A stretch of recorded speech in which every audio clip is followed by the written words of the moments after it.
3 chicas fueron brutalmente asesinadas y descuartizadas. La madrugada en la matanza estaba impregnada de ese silencio que pesa más que la oscuridad. Fue allí, en la esquina de la estación de servicio, donde 3 jóvenes se subieron a una camioneta blanca. La cámara de seguridad lo captó. Eran las 21:30 del viernes, 19 de septiembre. Sonrientes, nerviosas, quizás expectantes, desaparecieron en cuestión de segundos tras la puerta que se cerró detrás de ellas. Desde ese momento, el rastro se volvió humo. Los celulares se apagaron a la vez en plena madrugada y el silencio se hizo absoluto. 3 días más tarde, la noticia fue tan brutal que aún hoy cuesta digerirla. Los cuerpos de Brenda, Morena y Lara aparecieron descuartizados en una casa de Florencio Varela. Brenda Loreley del Castillo, quien tenía 20 años al momento de su asesinato.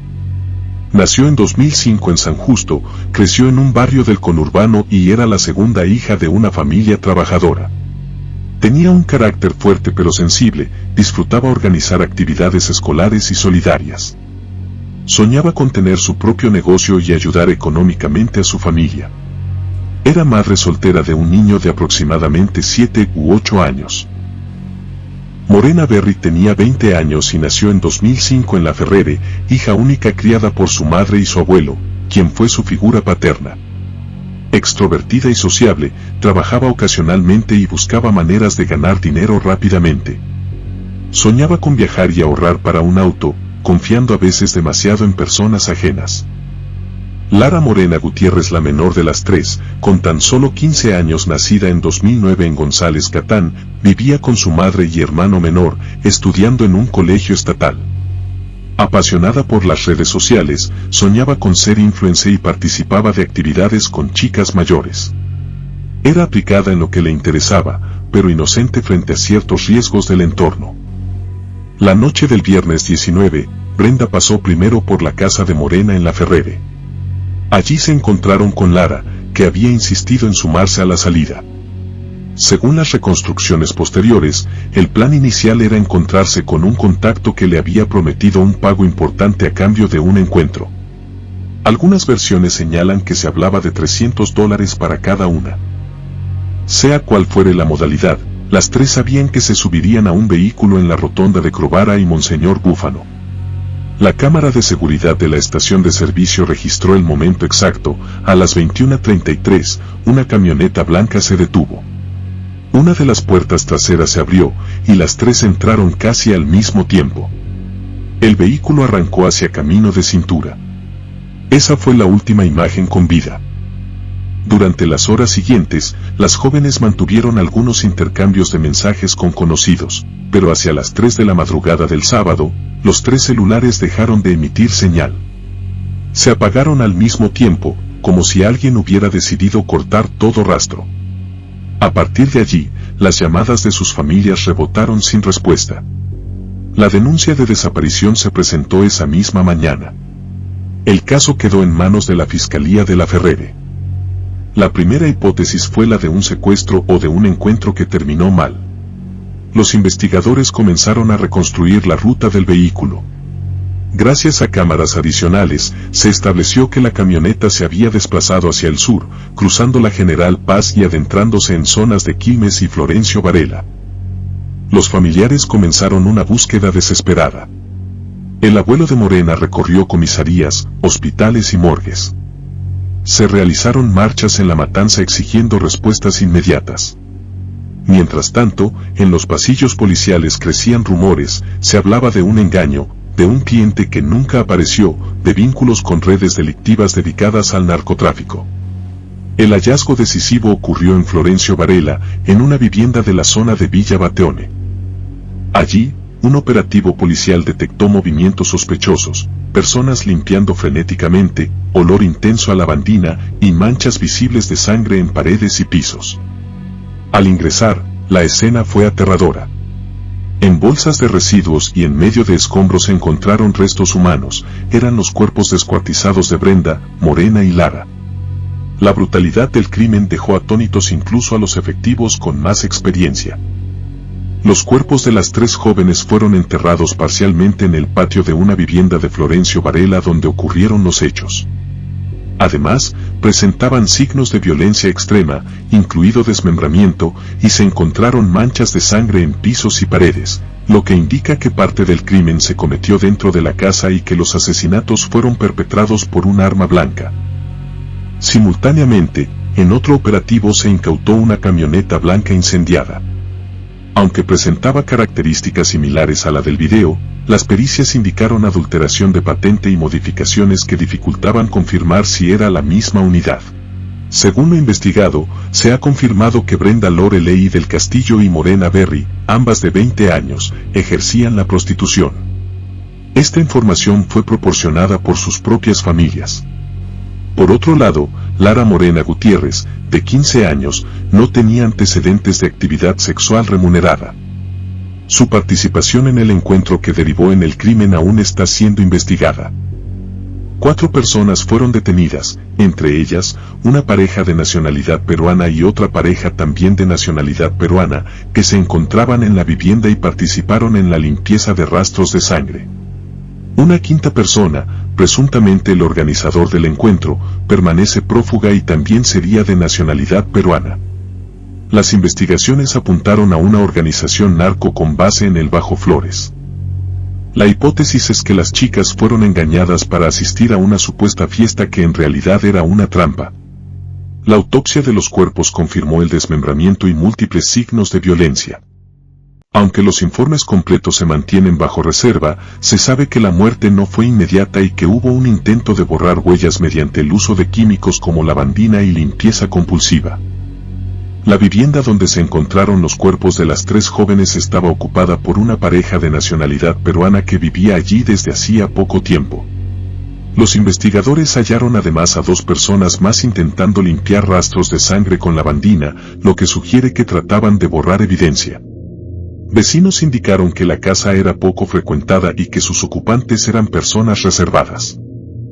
Este contexto refuerza la hipótesis de un vínculo con una banda narco-peruana que habría traído a las jóvenes bajo la promesa de un encuentro remunerado, pero que en realidad se trató de un ajuste de cuentas relacionado con el narcotráfico. Los resultados preliminares de la autopsia confirmaron que las 3 jóvenes no murieron de la misma manera y que hubo un ensañamiento particular en cada caso. Brenda del Castillo, de 20 años, sufrió un golpe brutal en el cráneo que le provocó hundimiento y fracturas. Morena Berry, también de 20, presentaba un profundo corte en el abdomen que los peritos sospechan pudo haberse practicado incluso después de muerta, mientras que la menor, Lara Morena Gutiérrez, de 15 años, fue la que recibió la violencia más extrema: golpes, heridas punzocortantes, un intento de calcinar su cuerpo y la mutilación de parte de los dedos de una mano. Todo apunta a que los homicidios fueron secuenciales, por ende, las mataron una a una, para que todas vean el sufrimiento hasta la muerte de sus amigas. La investigación confirmó un dato estremecedor. El triple homicidio no solo fue cometido con extrema violencia, sino que además fue transmitido en vivo a través de Instagram en un grupo cerrado. Según precisó el ministro de Seguridad bonaerense, la tortura y asesinato de las 3 jóvenes fue vista en directo por unas 45 personas, lo que refuerza la hipótesis de que se trató de un acto de disciplinamiento ordenado por una banda narco. Durante la transmisión, uno de los miembros de la banda gritó: "A mí nadie me roba", frase que reflejaba la venganza y ajuste de cuentas que motivó el crimen. Los investigadores buscan ahora identificar a los espectadores de la transmisión y determinar si alguno participó de manera directa o encubrió lo ocurrido. Esta declaración confirma que el asesinato fue planificado como retaliación y que los agresores buscaban enviar un mensaje a terceros dentro de la banda.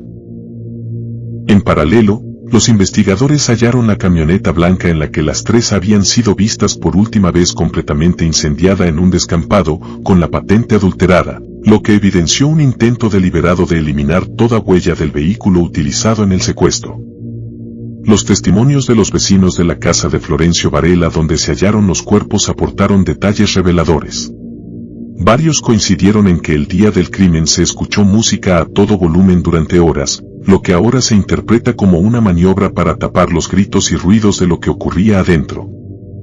También señalaron que la vivienda era poco frecuentada y que los ocupantes eran reservados, aunque solían comprar en los kioscos cercanos sin generar demasiada confianza.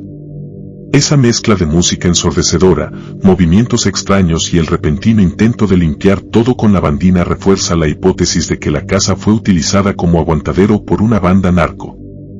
El kiosquero de la zona aportó un testimonio fundamental para la causa. Relató que, en medio de la noche, una mujer salió corriendo de la casa y le pidió 12 latas de cerveza, aunque finalmente solo se llevó 6 y pagando todo. Y regresó apresurada argumentando que tenía cosas que hacer, visiblemente nerviosa.